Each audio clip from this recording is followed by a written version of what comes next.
Assalomu alaykum hammaga, hurmatli, yaxshimisizlar? Charchamasdan.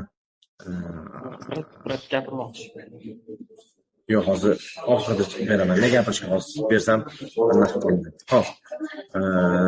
Demak, umumiy tahlillar hamma narsaga o'tamiz. Birinchi S&P 500 bo'yicha tahlillarimni tushuntirib o'tmoqchiman. Xo'p. S&P 500 bo'yicha qaraydigan bo'lsak, trend buzilishi bo'ldi va ikkitalik demak tasdiq keldi. Ham trend buzilishi, ham mana bu joyda mana bu maksimumni olinishi. Orqaga bizda korreksiya bo'lishi kerak.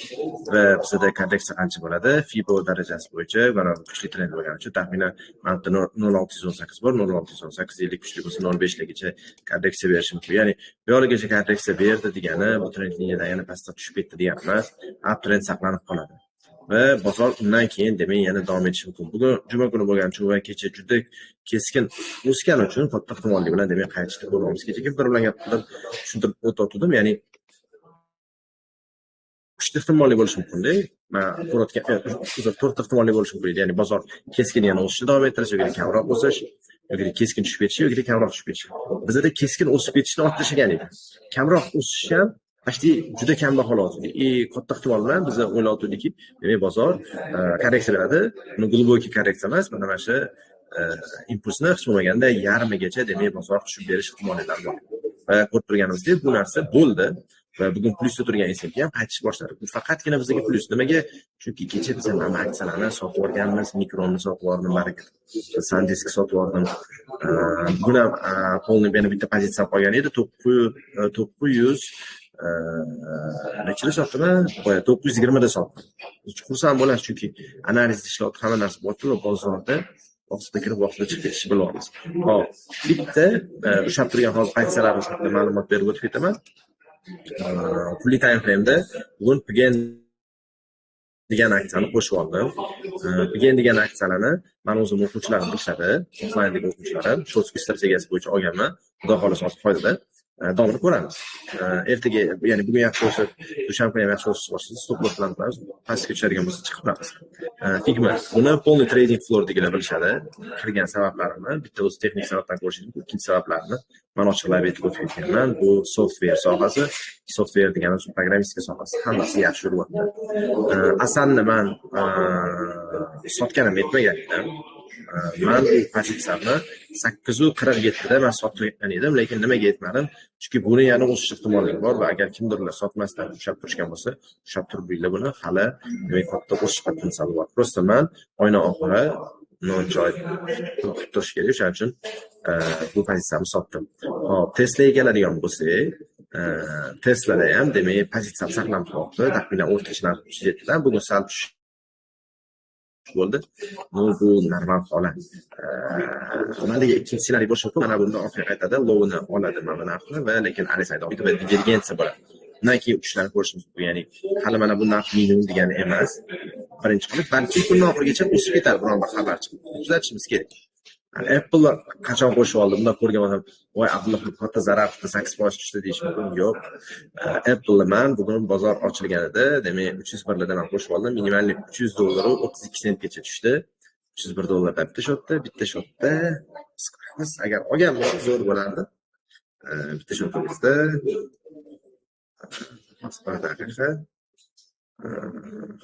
bitta shotimizga 301 qo'ygan edim. Qolmabdi, bitta shotimizga 301.5 qo'ygan edim adashmasam. 301.03 qo'ygan ekanman, unda oldim. Mayli. Nasib qilgan avvalambor. Pozitsiyalar yaxshi, bozor minus ketsa ham biz asosiy pullarimiz naqdga o'tkazib oldik. Bu bozorda bilishimiz kerak bo'lgan narsalardan bittasi va qilishimiz kerak bo'lgan narsalardan bittasi. Xo'p, sizlarga oxirgi anaqada bergan analizim bu Anet kompaniyasi bor edi. Take profit stop losslargacha berganman. Hozir ko'rsatib o'taman, zararda bo'lishi mumkin. Yo'q, ozgina foyda chiqdi. Stop loss saqlanadi, Anet pozitsiyasi saqlanadi. Kimdir qilmoqchi bo'lsa, o'sha guruhda tashlanayotgan g'oyalar bo'yicha yana ko'rib chiqsanglar bo'ladi. Ana kuni Abubakr Siddiq o'rnatdilar. MDB pozitsiyani foydada 7% yoqilanda, davomiy foydaga chiqyapti. Kimdirlar take profit tutayotgan bo'lsa, ham demak take profit urilish arafasiga yaqin turibdi. Yana nima g'oyalar deydigan bo'lsak, hozircha men yo'q, lekin sizlarni ichinglarni nima desa bo'ladi? O'ynatish uchun, o'ynatish demaylik, katta foydalarni barham qiladi. O'sha katta foydalar kelish ehtimolligi bo'lgan aksiyamiz bu Micron Technology. Biz Micron Technology'ni keyinchalik yana qayerda olishimiz mumkinligini men hozir sizlarga tushuntirib o'taman. Men o'zim yana kirishim mumkin bo'lgan narxlar 867 qilib tushsa, bundan oxirigacha hali yana battar tushishi bor. Mana qarang. Mana bu svechaga o'ta muhim svecha. Mana shu svechani kamida yarmi. Bu kamida yarmi deganman. Taxminan $811 degan. $811 men berib zaxmat qilishim mumkin. 811 keyingi olish narxlari bo'lsa 720, 650, $600 bo'ladi. Bu yoqda kirayotganingizda risk menejmentga amal qilib, ya'ni 3% qilib, 3% bu yoqda, 3% bu yoqda, 3% bu yoqda olganingizda ham umumiy hisobda sizlar 10% portfel bilan kirgan bo'lasizlar va katta portfel bilan faqatgina bitta aksiyaga kirib olishni men hech qachon hech kimga tavsiya qilmaganman. Ammo lekin biroq bittagina Apple pozitsiyasida aytganman. Hamma pul bilan bitta kirishi, ya'ni bu oy aytib o'tganingiz va bu oy o'zida agar kimdir shu ishni qilgan bo'lsa, bemalol 8-9% gacha demak daromad ko'rishi mumkin edi. Agar hattoki sotmagan bo'lsa ham, Proli Switch'ga o'tamiz. Proli Switch'da hamma pulinglar bilan kirib qo'ygan bo'lsanglar ham, ko'rsangiz qancha foyda bo'lgan bo'ladi. Hozirgi holat bo'yicha 5% foizda o'tirgan bo'lardingiz. Lekin bozor ochilgandan keyin olganingizda 17% odamlar, 17%. Bir oyda kim o'ylabdi deysiz? 10% chiqib ketdi, 12% chiqib ketdi, 15% chiqib ketdi. Bizda 17%. Va Apple aksiyasi kichik korreksiyalarda o'rtacha 15-16% korreksiya beradi. Misol maksimumdan mana shu korreksiya deb hisoblasa ham 15% man trendingga kelishi mumkin. Lekin men shoshilmadim. Prosta men bilasizlar bitta pozitsiya bilan kirdim. Bitta bo'linib olish va ikkinchi bo'linib olishni mana shu joydan qilmoqchiman. Ya'ni bitta olsam ertaga mantiqcha bo'ladigan bo'lsa, men pozitsiyamni yopishman 3-4% foyda hamda o'sha non choyga estiradigan summa bo'ladi. Sekasiyaga yig'ilib turadigan summa bo'ladi. Asal pozitsiya 820 ga qarab ketyapti. O bir bergan analizim postik postlarni bo'lib olishim mumkin. Bu pozitsiya ham hali take profitni urmadi. Yot.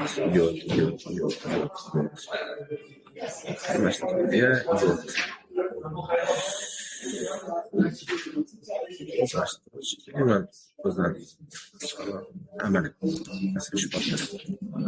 Hozir to'xtatib bu ham yaxshi yurib berish kerak. Max hisoblasidagi eng kuchli shu kompaniyalardan bittasi. Tushib kelyapti sekin-astalik bilan. Ko'p aksiyalar xudo xolisa ko'ramiz. Figma bizani xudo xolisa boy qiladi. Kix o'xshab qolsa zo'r bo'lardi. Buni ham hali kuzatib, bozorda holatiga qarab turib, boramiz. Savolinglar bo'lsa keldi, savollarga javob berib o'taylik. Umumiy chat orqali savol berishingiz mumkin yoki xohlasanglar aniq orqali ham berishingiz mumkin. SMS orqali ham savollarni yo'llashim. Hali ketdi savolni beradigan bo'lsangiz, iltimos o'sha yozib berib yuborsanglar, savolni men ko'rib javob berib o'tib ketishga harakat qilaman. Savollar bormi? Bir taxminan 5 daqiqa kutaman savol uchun. Bor pozitsiyalarni tushuntirib o'tdim. S&P ning holati haqida ham ma'lumot berdim. Bu holatdan kelib chiqib keyingi oylarda bo'lish ehtimollarini ko'rib chiqamiz. Hozir oy tugashi, keyingi haftada biz uchun mumkin yana YouTube'ga video olamiz. Bu hali YouTube'ga ketadi. YouTube'ga ko'rib turganlar bu bizning YouTube'imizda o'tgan analizlar va hammasini xudo xolasa yana sizga savolim bor edi. Boshlangan aksiyalarga qayta aksiyalar bilan ishlataveradi.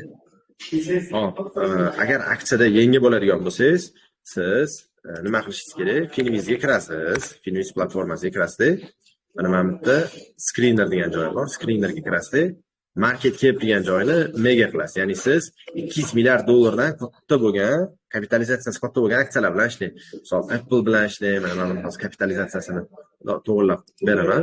Mana ishlayman, mana Nvidia bilan ishlayman, Apple bilan ishlayman, Taiwan Semiconductor, Avgo bilan ishlayman, Tesla bilan ishlayman, LLY bilan ishlayman, Micron bilan ishlayman, Walmart bilan ishlayman, AMD bilan, Visa bilan ishlayman. Chiquradi bu keyingi listlarda ham halollik, joiz, nojozligini musafoda tekshirib borasiz. Hech qachon kichkina kompaniyalarga hech qachon o'tmang, chunki kichkina kompaniyalarni ya'ni kichkina kompaniyalarni volatilligi kripto va foreksdan farqi yo'q. Ya'ni juda tez o'sib ketishi mumkin yoki juda tez tushib ketib qolishi mumkin. Shuning uchun kichkina kompaniyalarga yaqinlashmagan ma'qul.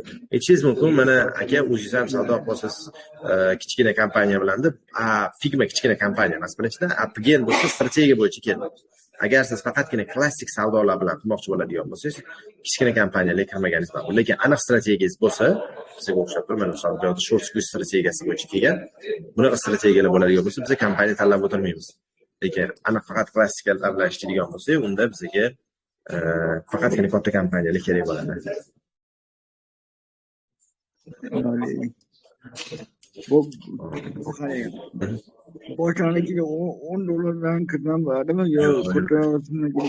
Ochig'ini aytaman, mana men eshitayotganlar bo'ladigan bo'lsa, agar kapitalingiz minimalni $200 bo'lishi kerak, minimalni $200, o'shanda ham amaliyotda boshlashingiz kerak. Interactive Brokers'ga kamida $1000 depozit bilan kirganingiz ma'qul. Chunki $1000 dan kam bo'ladigan bo'lsa, komissiyalar bilan yilib ketib qoladi. Shuning uchun kichkina puli bilan kirmagan ma'qul. Misol o'z $100 bilan ham kirdingiz, 2% foyda qilasiz. $2 bo'ladi-da, $2 bilan siz mazza ham qila olmaysiz, plus hech qanaqa psixologiya, boshqa narsalar o'rganishingiz mumkin. U $100 bilan o'rgangandan ko'ra, tinchgina demo shopda strategiyalarni testirovka qilib ko'rgan ma'qul. Lekin nima $100 kirib bo'lmaydimi? Kirib bo'ladi, faqat investitsiya. Ya'ni $100 da Tesla'ni ko'ringiz arzon narx olib qo'ying, 3-5 oyga 30% bo'ladi chiqasiz. Keyin $100 tashlasiz, Apple olib qo'yasiz. Mana shunaqa qilib yig'ib borsa bo'ladi, lekin $100 bilan trading qilib bo'lmaydi. Eldor Bey ham shu oxirgi videolarda tushuntirgan, ya'ni kamida $500 bilan turib tushuntirib o'tib ketganlar. Ko'p chiqsalar bo'ladi. Yana savollar bo'ladigan bo'lsa, javoblashlar. Aytgancha guruhda savollar bo'lsa, hozir men qarab chiqaman, guruhda bo'lishgan bo'lsa, guruhda ham savollar yo'q. Oxirgi aksiya bizda otini yozmabdilar, Abubakir Barakatulloh CSDV degan aksiya ekan. Bunga ham signal berishdi, keyin SRPT degan aksiyaga signal berishdi. Abubakir bu oy aktivniy ishlayaptilar. Xudo xolasa, qani yana ko'ramiz. Savdolarda qanaqa yopilyapti, nima bo'lyapti. Sizlar uchun signallarni ham ko'paytirishga harakat qilamiz endi. Faqat aktivga bo'lib tursanglar, freelancer qilsanglar, xursand bo'lardim. Savollar yo'q.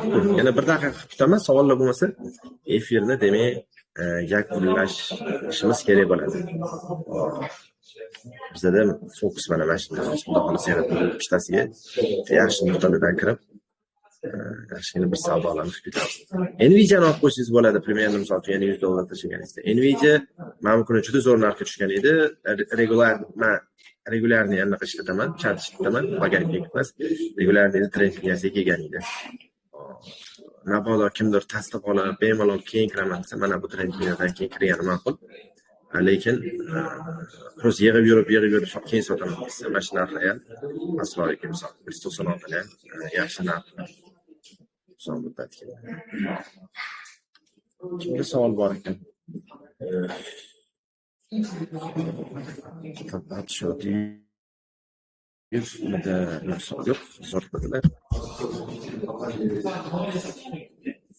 Mendagi ko'rib turgan yaqinda boradigan misol qizuv anaqalar shu. Qizuv holatlar, qizuv pozitsiyalar 1 soatlik. Kuzatamiz 1 soatlik hali 30 kelib qolish mumkin. Charchab. O'shanda pozitsiyalarni o'ylab ko'rsak bo'ladi. Mantiqiga infinite horizontallar bo'lsa kerak menimcha. Bitta korreksiya berib keyin chiqib ketgan ekan.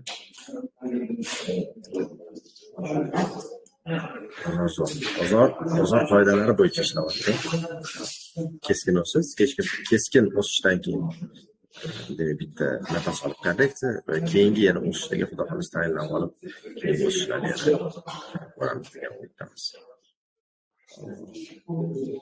Savollar menimcha Hubsni ko'rib bera olasiz debdi-da. Hop. Hubs. Bundaga qaranglar analizni. Analiz saqlab qoladi. Mana anaqa. Ложный пробой. Xuddi figmaga o'xshagan. Bundoq keldi, ketdi. Mana sekan-astalik bilan tepaga chiqib ketaveradi. Analiz shu. Xuddi shu analiz mana bitta figmada. Faqat mana bitta bizada ложный пробой yo'q. Keldi, test berdi, bu ham sekan-astalik bilan yurish kerak. Agar figma mana bitta o'tib ketsa, vashi dahshat. Endi Hubsga keladigan bo'lsak, Hubs ancha tez yo'l bo'ldi. Hubsda mana bittadan o'tib olsa, taxminan 260 kilodan. Bu yog'i ancha yo'limiz ochiladi va tezroq yurishni boshlaymiz. Xudo xolasa. Отчеtlari ham chiqar ekan. Katta ehtimol bilan manimcha отчетdan keyin yurib bersa kerak deb o'ylayman. Pigenda ehtiyot bo'lib turamiz. Olmaganlar bo'lsa, olmay turing ishlarni taklif qilaman. Chunki o'zim ham 6 yil bo'lishni oldim, lekin aksi hozirchalik yaxshi bir holatda ko'rsatyapti. Agar bugun narxi 607, 616 dan tepada yopilsa, bu bizning omadimiz va bizni dushanba, seshanba, chorshanba kunlari ushlab, yo'q deganda 7,5% dan 15% daromad qilishimiz mumkin. Lekin teskarisi bo'lib, ya'ni 606, 607 dan tepada yopilmasa, bozor qashib boshlaydigan bo'lsa, 590 o'rnida unga hisobda 2 yo 3% darajada chiqib turishimizga to'g'ri keladi.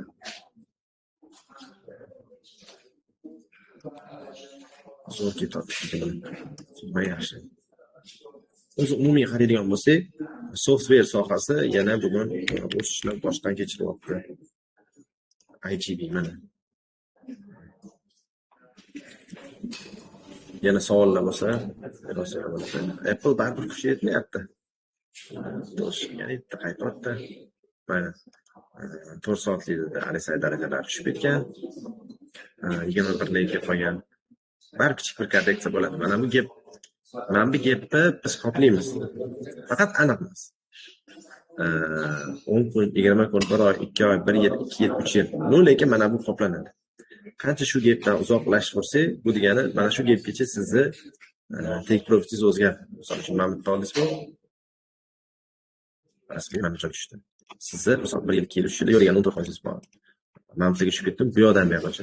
Bu gap baribir to'xtab qoldi. Qachon bo'layotganida 6 oy, 7 oy, 1 yil. Ko'pincha o'rtacha holatda gaplarni maksimalli 5-6 oylarda yopib beradi. Xudo xolasa kuzatib boramiz. Keyin short squeeze bo'yicha tushgan pozitsiyamiz CFT mana xuddi shunaqa holat bo'lishi kerak deb biza maksimum bizda bundan keyin ko'rishimiz mumkin. 10% ga tushirib berdi misol pozitsiya. Savollar yo'q. Hammalarga rahmat kattakon. Kuninglar xayrli bo'lsin. Investitsiya tradingda ehtiyot bo'lasizlar. Shoshilmanglar. Xudo xolasa sizlar bilan yana kattaroq foydalanib mana shu aksiyalardan nasibsiz sizlar bilan kattaroq foydalan qilish. RSI 30 ga kelmadi, menimcha RSI 30 ga baribir intilyapti. Hozir kattaroq aytishni misol hech olmaganlar bo'lsa, agar navoda teparoqdan olib qo'yganlar bo'lsa, mana minglardan olib qo'yganlar bor. Sizlar olmay turib o'sha mana RSI 30 kelgan taxminan 650 larda demak qaytadan sotib olish mana bajarishingiz mumkin. Nanoz bo'lsa taxminan aytganimdek 811 lardan yana boshidan bu aksiyalarni yig'ishni boshlaydi.